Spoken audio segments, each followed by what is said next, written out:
Dans nos églises, nous avons différents départements. Les départements classiques, comme la chorale, le groupe musical, il y a quoi encore? Bon, chez nous, on a la cuisine, les multimédias, on a même le pôle familial qui est, voilà, le département des couples. Donc, les couples mariés, voilà, mariés devant Dieu et les hommes. Il y a les fiancés également, qui est une très bonne initiative. Je ne sais pas si dans toutes les églises, il y en a, mais je pense qu'il devrait en avoir. Et moi, j'aurais suggéré, en fait, que ce département aussi accueille même les gens qui ne sont pas fiancés officiellement, les gens qui se fréquentent aussi, parce que tout commence par là. On ne se prend pas un coup pour aller se fiancer. Donc, ça permettrait de suivre les personnes qui se fréquentent, qui sont encore dans la réflexion. Ah, j'ai vu telle sœur, elle me plaît. Est-ce que, voilà, qui commencent à se connaître. On pourrait aussi les accueillir pour les suivre, pour éviter aussi certaines dérives. Voilà, parce que quand il n'y a pas de suivi aussi, c'est ce qui amène à commettre certains comportements qui vont à l'encontre de la parole de Dieu. Bon, bref, c'est pas vraiment le sujet du jour. Le sujet du jour, c'est le département professionnel à l'église. Quand on entend professionnel, on sait un peu de quoi on parle, c'est le travail. Voilà, chose qu'on n'a pas dans nos églises. Pourtant, dans nos églises, nous avons un peu de tout.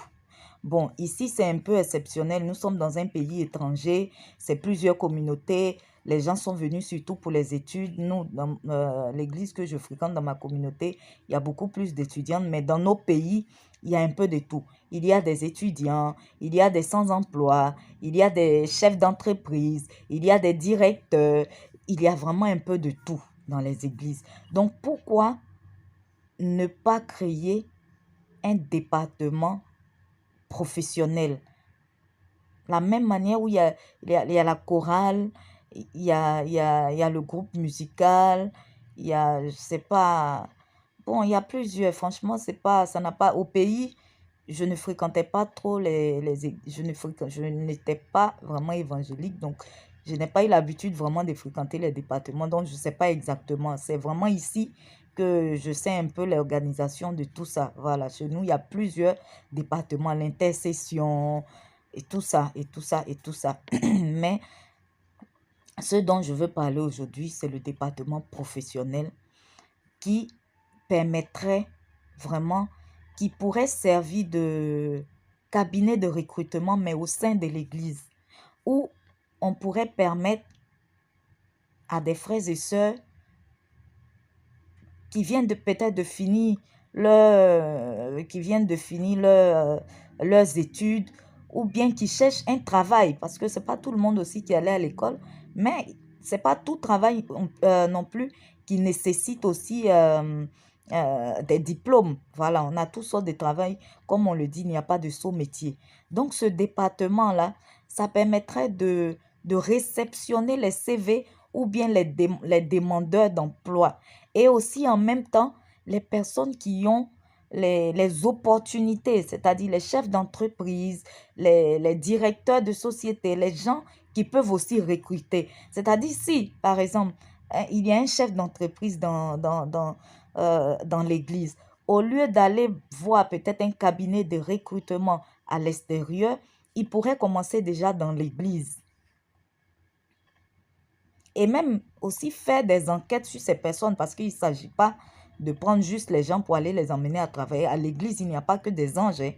Voilà, ce n'est pas parce que quelqu'un va à l'église que la personne est forcément bien, que la personne va vraiment pour Christ. Ce n'est pas ce que je suis en train de dire non plus.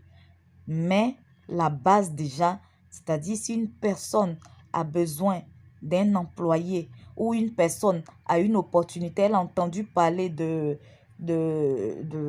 d'emploi quelque part, elle peut déjà passer cette annonce-là au département professionnel de l'église. Et comme ça, ceux qui sont dans l'église, ça leur fait des opportunités. Chacun pourra voir il est éligible. Et ça permet aussi de donner du travail, de donner une activité, de donner des ressources financières à tout un chacun dans l'Église. Et c'est la dîme qui augmente. Ce sont les offrandes aussi qui augmentent. Donc, juste pour résumer, le département professionnel à l'Église sera un département qui met en relation les demandeurs d'emploi et les gens aussi qui recherchent les travailleurs. Et comme ça, dans l'Église, tout le monde a une activité. Parce que Dieu même, il nous a dit que c'est à la sueur du front qu'on va manger. Et que celui qui ne travaille pas, qu'il ne mange pas.